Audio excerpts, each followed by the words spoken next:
Doge, the Department of Government Efficiency inside of the United States, has announced they've created an AI tool to cut down on regulation. Today on the podcast, I want to be breaking down examples of basically where they've used this in the past, where they see this going, because they say they think they can cut down on 50% of all regulation in the United States. Is this going to be dangerous? Is this the end of us having to wear seatbelts? Where does this go in the future? I'll be diving into all of that. And I think this is probably not a topic that's going to be super political, as I think it's a fairly bipartisan concept that the government should be spending less money on conservative causes or liberal causes. I think a lot of people just want the government to balance the budget to a greater extent and slow down the insane spending. I hope that's bipartisan.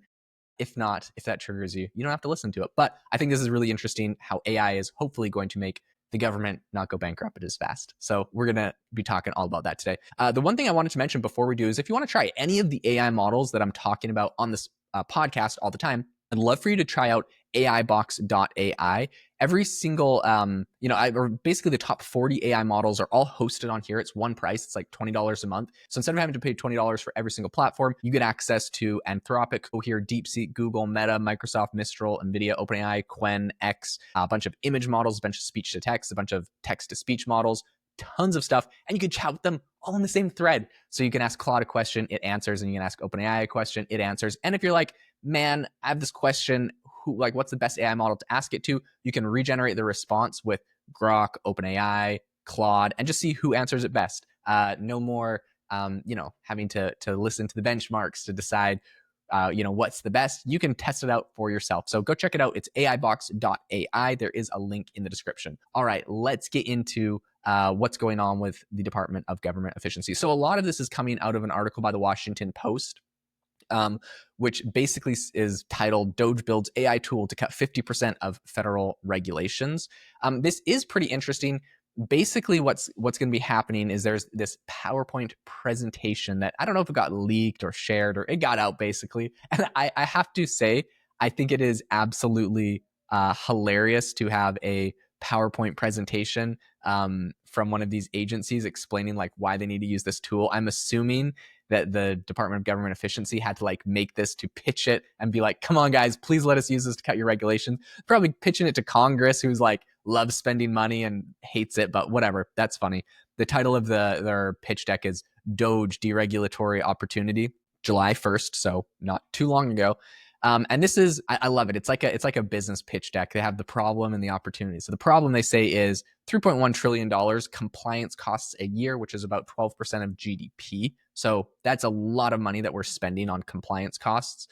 They say $1.2 trillion of reduced investment regulation estimated to lower external investments by $650 billion and lower corporate reinvestments by $550 billion. I mean, they're kind of doing the runoff thing where it's like, if you spend $1, then that person takes the dollar and they keep 30% and they reinvest 70%. And then that company takes it and reinvests 70. So, I mean, they're kind of like doing the trickle down effect there too. But I mean, it's not a lie. And it's probably a sound economic principle. So interesting. What the opportunity is, they say 50% of all federal regulations can be eliminated, yielding a potential $3.3 trillion per annum value opportunity. All right. Is it possible or is that crazy? That's what we're going to be debating on the show today.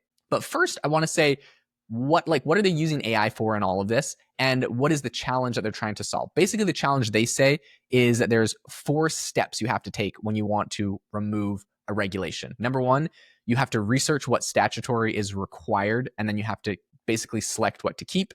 You have to then draft the regulatory submission documents. You have to analyze and respond to about 100,000 comments, and then you have to draft the final rule, including the comment responses. So the average hours required per regulatory section to do all of that is about 36 hours.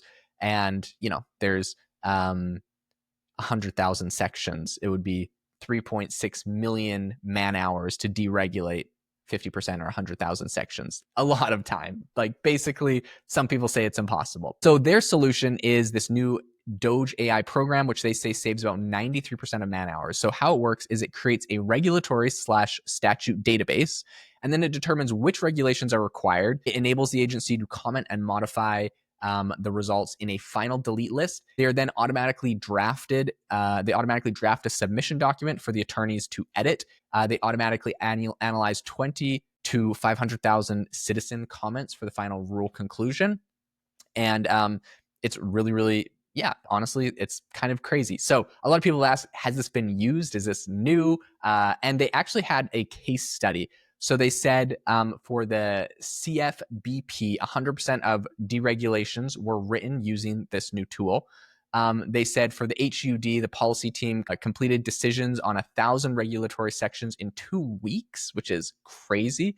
And they said they vetted and endorsed. This has been vetted and endorsed by Doge lawyers. Whatever they say, the lawyers that endorsed it. But I don't think that's super relevant. Anyways, they want to roll this out to more people. So I think this is really fascinating. It's a really interesting concept.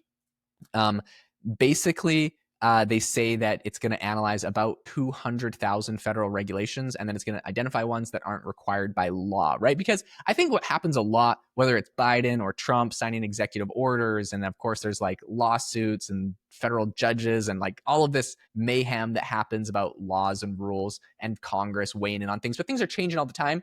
But we have this massive logbook of regulations that aren't always directly correlated to some sort of act by Congress or some sort of law, but maybe like tangentially, and it's hard to know like when the regulation disappears or when it appears. So basically, this is going to go clean out all of the books.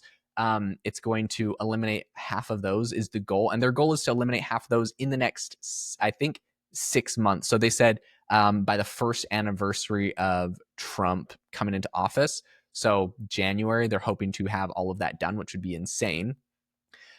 It seems that they've already been doing this now, right? As I mentioned, the Department of Housing and Urban Development wrote 100%, used it to basically write 100% of their deregulations.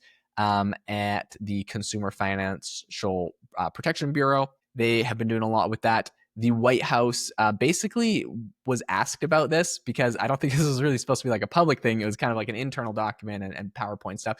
So the White House was asked about this, and their response was interesting. They said, quote, no single plan has been approved or greenlit. And then, of course, they said, you know, the Doge team is, quote, the best and brightest in the business. So I think what they don't want is for everyone to be like, oh my gosh, AI is running the government. Like, it's completely run away with everything. But like, I guess the question is like, would it be so bad? Like, I don't know. It's so tricky because I know everyone thinks like AI has biases or it can hallucinate or it has issues, and like there are causes for that. You can mitigate a lot of those challenges. I kind of love this use case of using AI in the government. Like if you could try to make it less biased, that's fantastic, because obviously every single congressman and congresswoman has their own special interests. They have people that support them. And I'm sure if you're a Democrat, you think it's just the Republicans. And if you're a Republican, you probably think it's just the Democrats. I don't really care. I think everyone has special interest groups that fund their campaigns and they're sort of beholden to them. That's just kind of the nature of politics.